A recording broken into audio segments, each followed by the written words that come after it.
Hello viewers, আসসালামু আলাইকুম। আজকে আমি দেখাবো আমার কোয়েল পাখির খামার। আমি টোটালি এই যে দেখতে পাচ্ছ এখানে আমার কোয়েল পাখিগুলো, আমি টোটাল 40টা ডিম নিয়ে এসেছিলাম বাজার থেকে কিনে, এবং সেই ডিমগুলোকে আমি হ্যাচিং মেশিনে বসিয়ে আমি নিজের হাতে ইনকিউবেটর তৈরি করেছিলাম এবং সেই ইনকিউবেটরে বসিয়েছিলাম ডিমগুলো। তার থেকে আমার 24টা বাচ্চা হয়েছিল। এখন 24টা বাচ্চাই সুস্থ আছে আলহামদুলিল্লাহ। এবং এই দেখতে পাচ্ছ 24টা বাচ্চা বড় বড় হয়ে গেছে। এখন এদের বয়স হচ্ছে 40 দিন চলছে আজকে, এবং ডিম দেওয়া অলরেডি শুরু করে দিয়েছে। অলরেডি 4-5টা ডিম আমরা পেয়েছি। এই যে দেখতে পাচ্ছ পাখিগুলো বাইরে খাচ্ছে, এবং এখানে পর্যাপ্ত পরিমাণে জল দেওয়া আছে, পাখিদের লাইটের ব্যবস্থা করা আছে। আমি তোমাদেরকে দেখাবো। এই যে দেখতে পাচ্ছ বাইরে আমি খাবারটা দিচ্ছি যাতে খাবারগুলো নষ্ট না করে দেয়, এবং আমি কিভাবে ডিম বসিয়েছিলাম মেশিনে সেই ভিডিওটাও তোমাদেরকে দেখাবো।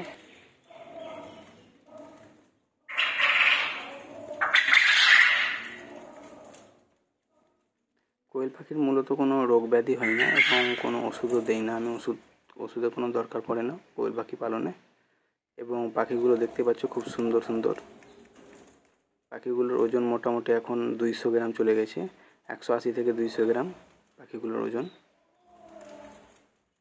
এবং এটা আমি একটা খাঁচা বানিয়েছি পাখিগুলোর জন্যে। তোমরা চাইলে ঘরেও রাখতে পারো, একটা ছোট ঘর করে ওখানেও রাখতে পারো। আমি এটা খাঁচা বানিয়েছি, এই খাঁচায় আমি রাখছি পাখিগুলোকে। এবং পাখিগুলোকে সকালে, দুপুরে এবং রাত্রে আমি 3 টাইম খাবার দিই। প্রত্যেকটা কোয়েল পাখি মোটামুটি একদিনে 25 গ্রাম করে একটা কোয়েল পাখি খাবার খায়। তো ওই হিসাবে আমি মোটামুটি খাবার দিয়ে দিই। এখানে 600 গ্রাম করে আমার খাবার লাগে প্রতিদিন। আমি 600 থেকে 700 একটু বেশিই দিই খাবারটা। এবং আমি এখন রেগুলার বেসিসে 2-3টে করে ডিম পাওয়া স্টার্ট করেছি। 3টে করে ডিম পাই আমি, এবং আস্তে আস্তে এই ডিমটা কিন্তু বাড়বে, আস্তে আস্তে পরিমাণটা বাড়বে। এখানে পুরুষ কোয়েল পাখি আছে মোটামুটি 12টার মতো পুরুষ আছে, এবং 12টার মতো মহিলা কোয়েল পাখি আছে।